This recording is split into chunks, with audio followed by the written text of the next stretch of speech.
لائیں کہیں کہ ہمارا رب اللہ ہے، پھر اس پر جم جائیں۔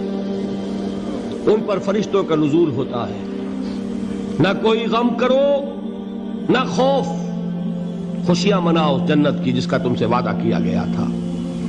اللہ کی ربوبیت پر اطمینان جب انسان کو ہو جاتا، میرا رب اللہ ہے، ربی اللہ، انسان کے لیے نہ کوئی کھٹکا، نہ کوئی خطرہ، نہ کوئی خوف، نہ کوئی حزن۔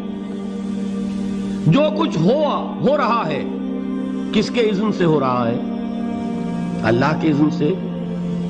اللہ کے اذن کے بغیر پتہ تک نہیں ہلتا۔ یہ کوئی اندھا بہرا مادہ نہیں ہے جس سے مجھے کوئی خوف ہو۔ اندھا بھینسا چلا آ رہا ہو اس سے تو ڈرنے کا ہر انسان کو ڈرنا چاہیے، نہ معلوم کس کو ٹکر مار دے۔ لیکن نہیں، اس کائنات کو چلانے والا ایک سمیع و بصیر خدا ہے، وہ جو میرا دوست ہے، میرا ولی ہے۔ اللہ ولی الذین آمنوا یخرجہم من الظلمات الی النور۔ اللہ اہل ایمان کا ولی ہے، ساتھی ہے، پشت پناہ ہے، مددگار ہے، حمایتی ہے۔ بتائیے جسے یقین ہو جائے کہ اللہ میرا مددگار، اللہ میرا محافظ، اللہ میرا پشت پناہ، اللہ میرا حمایتی، اس کے لیے کوئی خوف ہوگا؟ اس سے کوئی ڈر ہوگا؟ میں مثال دیا کرتا ہوں ایک بہت سادہ، پنجاب کے دیہات کی۔ تو بڑا چودھری ہے اور کوئی غریب کسان ہے۔ اس غریب کسان کے جانوروں کو ہر وقت اندیشہ ہوگا چوری کا، کوئی میری بھینس کھول کر نہ لے جائے، کوئی میرا بیل کھول کر نہ لے جائے۔ لیکن جس کے بارے میں یہ سب کو معلوم ہو کہ وہ جو بڑا چودھری ہے وہ اس کا دوست ہے، اس کی بچیا کو کوئی خوف ہوگا؟ اس کی بھینس پر کوئی ہاتھ ڈالے گا؟ اسے کوئی اندیشہ ہوگا؟ نہیں۔ کیوں؟ کہ وہ بڑا چودھری، بڑا اس کا یہاں کا سردار، جاگیردار، سب کو معلوم ہے وہ میرا دوست ہے، کوئی میرے خلاف اقدام نہیں کر سکتا۔ اس دنیا میں یہ چھوٹی سی بات اگر آپ کے دلی اطمینان اور سکون کا باعث بن سکتی ہے تو ذرا تصور کیجئے۔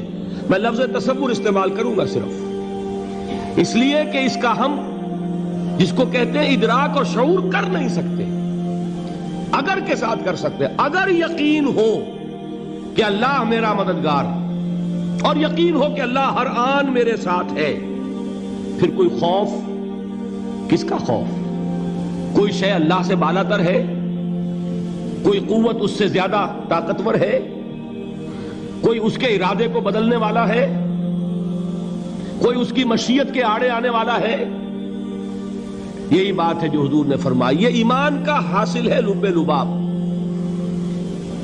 کہ دیکھو اچھی طرح اس بات کو ذہن نشین کر لو، اگر تمام انسان مل کر تمہیں کوئی نقصان پہنچانا چاہے نہیں پہنچا سکتے، مگر جو کچھ اللہ نے لکھ دیا ہو، اور تمام انسان مل کر تمہیں کوئی نفع پہنچانا چاہے نہیں پہنچا سکتے، مگر وہ شے جو اللہ نے طے کر دی۔ آپ پھر میں کہوں گا ذرا طاری کیجئے، اسے فرض کیجئے، اسے سوچئے۔ اگر اس حدیث پر ہمارا دل ٹھکا ہوا ہو تو کسی سے ڈر ہوگا؟ یہ مجھے نقصان نہ پہنچا دے، یہ میری رپورٹ خراب نہ کر دے، یہ میری انکریمنٹ نہ رکوا دے، یہ میرا یہ نہ بگاڑ دے، یہ میرے یہ نقصان نہ پہنچا دے۔ اس کا ڈر، اس کا ڈر، اس کا خوف، اس کی خوشامد، اس کے لیے جا کر طرح طرح سے اپنی عزت نفس کو ذلیل کروانا اس کے سامنے، یہ سب کچھ کیوں کرتا ہے انسان؟ جب سمجھتا ہے کہ اس کے ہاتھ میں میرا کوئی نفع ہے، اس کے ہاتھ میں میرے لیے کوئی ضرر ہے، یہ مجھے کوئی غضب پہنچا سکتا ہے، یہ مجھے کوئی نقصان پہنچا سکتا ہے، یہ میرا کوئی کام بنا سکتا ہے، یہ میری کوئی ضرورت پوری کر سکتا ہے، اسی کا نام شرک ہے۔ جہاں آپ نے یہ سمجھا کہ غیر اللہ کے اندر کوئی طاقت موجود ہے، وہی شرک ہے۔ بتوں سے تجھ کو امیدیں، خدا سے نومیدی، مجھے بتا تو صحیح اور کافری کیا ہے؟ شرک تو یہ ہے جس پر بھی تمہیں یہ خیال ہے، کلمہ ہے یہ کلمہ سوم، لا حول ولا قوت الا باللہ، ذرا اس پر دل کو کبھی اگر آپ تصور کریں، پھر فرض کریں، دل ٹھک جائے اس پر، کوئی طاقت نہیں۔ یہی بات تھی جو شیخ عبد القادر جیلانی رحمۃ اللہ علیہ نے اپنی وصیت میں اپنے بچے سے کہی. 11ویں دینے والے ہیں، لیکن حضرت شیخ عبد القادر جیلانی کی وصیت اور تعلیمات کو کتنے لوگ ہیں جو جانتے ہو؟ یہ جن مقامات تک پہنچے ہیں وہ کس چیز کی بدولت پہنچے ہیں؟ انہوں نے جو پیغام دیا وہ کیا تھا؟ اے میرے بچے، جس طریقے سے قرآن مجید میں حضرت لقمان کی نصیحتیں جو ہے نقل کر دی گئی ہیں، میں یہ عرض کروں گا بالفرض اگر قرآن حضرت عبد القادر جیلانی کے بعد نازل ہوا ہوتا تو شیخ عبد القادر کی یہ نصیحتیں بھی قرآن میں درج ہوتی. اتنی اونچی نصیحتیں ہیں. اے میرے بچے، اس حقیقت کو ذہن نشین کر لے، لا فاعل فی الحقیقت ولا مؤثر الا اللہ. اس کائنات میں نہ کوئی فاعل حقیقی ہے نہ مؤثر حقیقی ہے سوائے اللہ. کسی شے میں کوئی تاثیر نہیں اگر اللہ نہ چاہے. آگ جلا نہیں سکتی اگر اللہ نہ چاہے. پانی ڈبو نہیں سکتا اگر اللہ نہ چاہے. زہر ہلاک نہیں کر سکتا اگر اللہ نہ چاہے. کوئی چیز فائدہ نہیں پہنچا سکتی اگر اللہ نہ چاہے. تو در در پہ کیوں سر جھکاتے ہو؟ در در پر کیوں جبیں سائی کرتے ہو؟ سب کے سامنے کیوں ہاتھ پھیلاتے ہو؟ ایک اللہ سے مانگو. ایک اللہ کے سامنے زمین پر اپنی جبین رکھو. لا فاعل فی الحقیقت ولا مؤثر الا اللہ. نظر آتا ہے ہمیں کہ پانی پیاس بجھا دیتا ہے.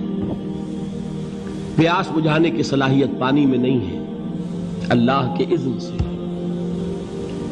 کھانا بھوک مٹا دیتا ہے، بھوک مٹانے کی صلاحیت کھانے میں نہیں ہے، اذن رب میں.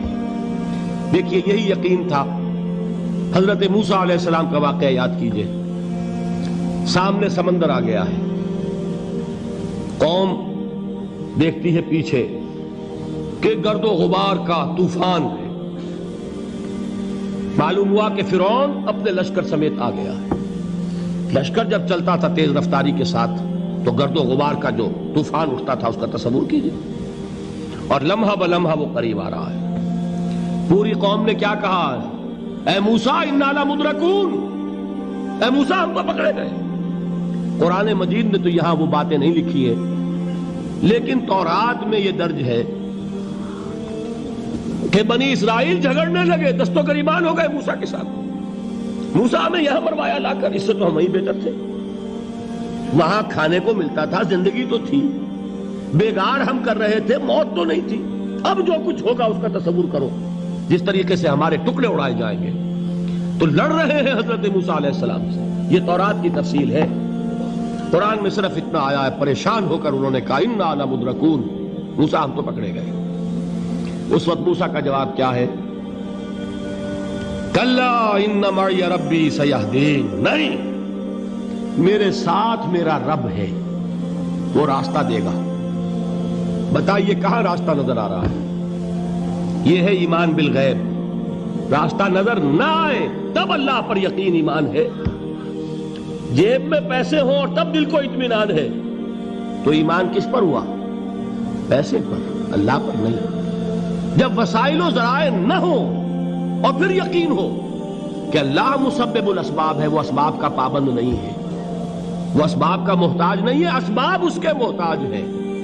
اگر یہ یقین ہے تو اللہ پر ایمان ہے. یہ نہیں ہے تو تمہارا ایمان اسباب پر ہے، وسائل پر ہے، ذرائع پر ہے، مادیات پر ہے، اللہ پر نہیں. اس وقت کہاں راستہ تھا؟ کوئی راستہ تھا؟ سمندر ہے اور ادھر سے لشکر آ گیا ہے.